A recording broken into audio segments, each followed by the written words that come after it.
ইয়াত লিখিছে বুঢ়া বয়স যেতিয়া হৈ যাব আকুল ব্যাকুল লাকুটিক ধৰি আনে দৰ্ব সৰ্বদাই বলৱন্তকাল তাহাক পুৰিবে নপাৰে একো কালে শিশৱ বৎসৰ এহিমতে যায় মিছা জঞ্জালে চক্ষু নমনে কাণে নুশুনয় তথাপি তৃষ্ণা বিস্তৰ তথাপিও তৃষ্ণাটো নেৰে সেইমতে ইটো গলি পচি যায় অধম পাপী বৰ্বৰ আল্টিমেটলি প্ৰহ্লাদে দৈত্য শিশুসকলক কৈছে শৰীৰটো খন্তেকীয়া চাই থাকোঁতে শেষ হৈ যাব সেইকাৰণে এতিয়াৰ পৰা ঈশ্বৰ আৰাধনা কৰা বাপ বান্ধৱ ভাই মাতৃ সমস্ত আমি প্ৰায়ে কওঁ এটা বৈঠকত ৪৫ মিনিট সময় আমি শুনি পেলাই গ্ৰহণ কৰিব পৰা ক্ষমতা আমাক ব্ৰেইনক দিছে সেইকাৰণে স্কুল কলেজৰ পিৰিয়ডবিলাক ৪৫ মিনিটৰে হয় ৪৫ মিনিটৰ পাছত আকৌ ব্ৰেক থাকে 5 মিনিট গেপ বেলেগ ছাবজেক্ট বেলেগ শিক্ষক কিন্তু ঈশ্বৰৰ কথা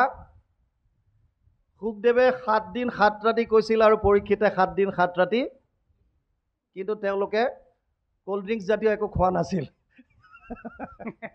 মানে ঠাণ্ডা গৰম এইবিলাক খোৱা নাই জলপান কৰা নাই ডাইৰেক্ট 7 দিন 7 ৰাতি ডাইৰেক্ট যি বহিল আৰু একো খোৱা বোৱা নাই কেৱল অমৃত পান কৰিছে অমৃত পান এতিয়া সেইকাৰণে সেই সুখদেৱো নাই এই পৰীক্ষিতো নাই তথাপিও ৩-৪ ঘণ্টাত আমি শুনিব পাৰোঁ আৰু তাতকৈ বেছি হ'লে আমাৰ সেই বুঢ়ী মানুহজনী নিচিনা হ'ব ৯০ বছৰীয়া যিগৰাকী বুঢ়ী আহিছিল ডিভৰ্চ বিচাৰি আমাৰ তাত মাজতে ৯০ বছৰীয়া বুঢ়ী মানুহ এজনী আহিছে ডিভৰ্চ লাগে আৰু কৈছে জাজক পাই কিবা এটা কৰি এই মানুহটোৰ লগত মোক অলপমান কৰি দিয়া থাকিব নোৱাৰিম আৰু বোলে বয়স কিমান হৈছে আইতা বোলে মোৰ ৯০ মান হ'ল এই ৯০ বছৰ বয়সত ডিভৰ্চ লাগে মানুহটো ক'ত দেখুৱাই দিছে কোৰ্টৰ এটা বেলেগ ছাইডত লাখুটি এডাল লৈ বহি আছে দেউতা আপোনাৰ বয়স কিমান বোলে বোপাই ৯৫ মান হ'ল এই ৯৫ বছৰত আপোনাক কি ডিভৰ্চ লাগে বোলে ধেত মোক নালাগে মৰতি ক'ত কি লাগে মোক নালাগে নহয় এইবিলাক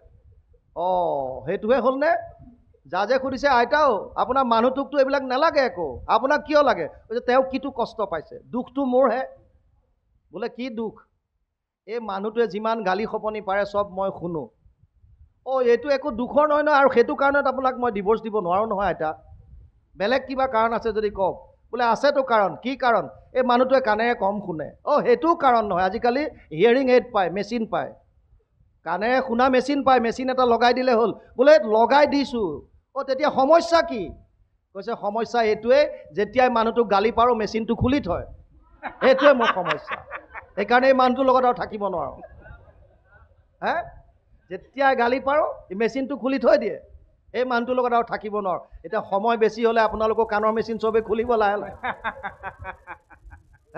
কাণৰ মেচিন খুলি থ'লে ইফালৰ পৰা কিমান কোৱা কৈ থাকা ফৌজি মানুহ মাতিছা তুমিতো নেৰাই তোমাৰতো সময়ৰ কথা নাই তুমি কৈ থাকা আমিতো চবেই খুলিলোঁ আৰু এতিয়া আমি ঘড়ী চাইছোঁ হামি আইছোঁ হিকটি আইছোঁ যাব লাগে ইফালে খাব লাগে গতিকে আল্টিমেটলি সময় এটাৰ মাজত শেষ কৰা ভাল ২.৫ ঘণ্টা সময় দিছিল ২.৫টালৈকে ২:১৮ 12 মিনিট সময়ত এটা অকণমান উপদেশ পাঠ কৰি আমি আপোনালোকৰ পৰা বিদায় ল'ম কৃষ্ণ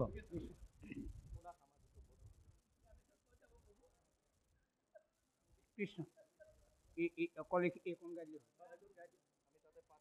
কৃষ্ণ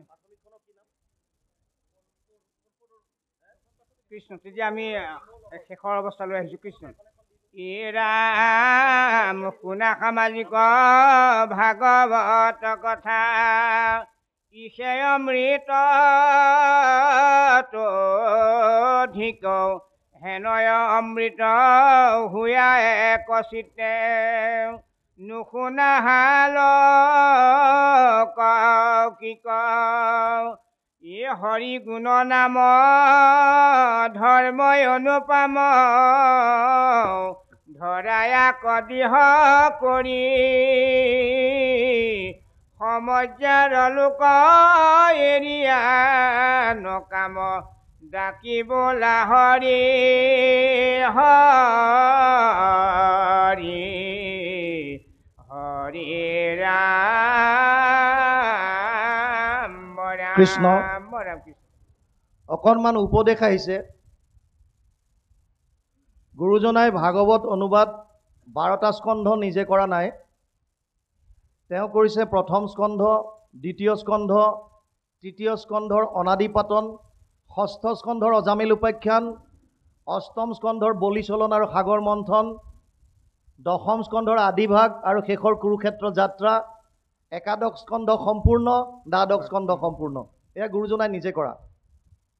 বাকীখিনি তেওঁৰ প্ৰপন্ন শিষ্যসকলে, তেওঁৰ অনুগামী শিষ্যসকলে কৰা। আৰু গুৰুজনাই অনুবাদ কৰোঁতে 2-3টা অধ্যায়ৰ পাছত নিজাববীয়াকৈ একোটা উপদেশ আমাক জনকল্যাণৰ কাৰণে দি থৈ গৈছিল। ঠিক তেনেকৈ তেওঁ কৰা অনুবাদৰ ভাগৱতত দিয়া উপদেশৰ সংখ্যা হৈছে 173টা। এই 173টা অনুবাদ আমি এখন গ্ৰন্থত সংকলন কৰিছিলোঁ। প্ৰথমতে আমাৰ ডেকা বাপে কৈছিলে, কহে গুৰু শংকৰ, তাৰ এখন গ্ৰন্থ আমি আপোনালোকৰ নামঘৰৰ কাৰণে লৈ আহিছোঁ। গতিকে আমি অনুৰোধ কৰিম আপোনালোকৰ যিজন ইয়াৰ গাঁৱৰ কোনোবা এজন আহি আমাৰ পৰা গ্ৰন্থভাগ লৈ আমাক কৃতাৰ্থ যেন কৰে, আৰু তাৰপাছত আমি উপদেশৰ ওচৰত অকণমান আলোচনা কৰি আজিলৈ অনুষ্ঠান আমি বিদায় ল'ম। কৃষ্ণ। আপোনালোকৰ কোনোবা এজনে লৈ লওক।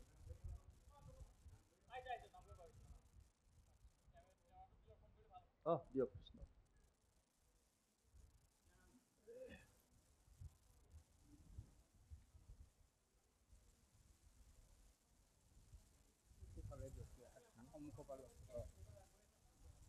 এইফালে হওক বাপ, এইফালে হওক, এইফালে। আৰু এইফালে আহিব পাৰিব, তলেদি আহিব। আহক লওক। কৃষ্ণ। কৃষ্ণ। কৃষ্ণ। হৰি। হৰি। নামঘৰলৈ দিয়া আছে। কৃষ্ণ। কৃষ্ণ। পদে কৈছে, শুনা সামাজিক ভাগৱত কথা, ইহে অমৃততো ধিক। ভাগৱত অমৃততকৈ অধিক বুলি কিয় ক'লে? যেতিয়া শুকদেৱে পৰীক্ষিতক ভাগৱত শুনাবলৈ বিচাৰে, তেতিয়া স্বৰ্গৰ পৰা দেৱতাসকলে অমৃতৰ কলহটো লৈ আহে। অমৃতৰ কলহ আনি পেলাই শুকদেৱক কয়, হে শুকমুনি, তক্ষকে দংশিব বুলিহে পৰীক্ষিতক শাপ দিছে। গতিকে আমি স্বৰ্গৰ অমৃত লৈ আহিছোঁ, আপুনি এয়া পান কৰাই দিয়ক। তেতিয়া তক্ষকে দংশন কৰিলেও এওঁৰ মৃত্যু নহয়। এতিয়া শুকদেৱে সুধিলে যে বিনিময়ত তোমালোকে কি বিচাৰিবা? এনেইতো কোনেও কাকো একো নিদিয়ে, তুমি এইটো দিছা যেতিয়া তাৰ বিনিময় কিবা এটাতো লাগিব। কি লাগে তোমালোকক? এতিয়া দেৱতাসকলে কৈছিলে, তাৰ বিনিময়ত তুমি আমাক স্বৰ্গত গৈ ভাগৱতৰ জ্ঞান দিয়া। এতিয়া ক'লে, তুমি সামান্য কাছৰ লগত হীৰাৰ কম্পেয়াৰ কৰিবলৈ আহিছা হে?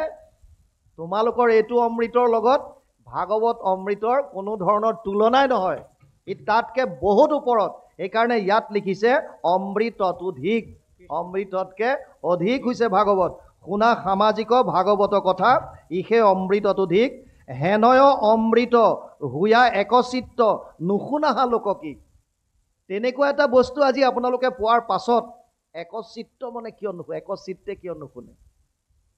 আমি ইচাত বিচাত ইফালে সিফালে মনটো গৈ থাকে, একে চিত্তে শুনিব নোৱাৰোঁ। কিন্তু আপোনালোকৰ ইয়াত বঢ়িয়া আৰু দুটামান জেগা আমি পাওঁ মাজে মাজে, বৰ সুন্দৰ সুন্দৰ, য'ত একচিত্তে আমাৰ শ্ৰৱণ কৰে। বিশেষকৈ আমাৰ অনুষ্ঠানততো এইটো এটা বিশেষত্ব আছে, ভাগৱতৰ প্ৰতি এটা আকৃষ্ট, বৰ একান্ত মনে শ্ৰৱণ কৰে, জানিবলৈ বিচাৰে। কিন্তু কিছুমানত ৰাজকীয়তা বেছিকৈ কৰে, যিটো বস্তু পচন্দ নকৰোঁ। মানে ৰাজসিক হ'লে বস্তুবিলাক বেছি জাক জমকতাত বৰ বেছি একো নাথাকে। সদায় এইবিলাক সাত্বিক বস্তু, সাত্বিকভাৱেৰে ভগৱানৰ কথা একান্ত মনে শুনক, হৃদয়ত ধাৰণ কৰিবলৈ চেষ্টা কৰক, তাৰ পৰা লাভ হ'ব। জাক জমকতা বেছি কৰি মাত্ৰ ৰৌজাল বৌজাল কৰি পেলাই বেছি সজাই পৰাই এইটো মানে ৰাজসিকলৈ গুচি যায়। গতিকে যি কি নহওক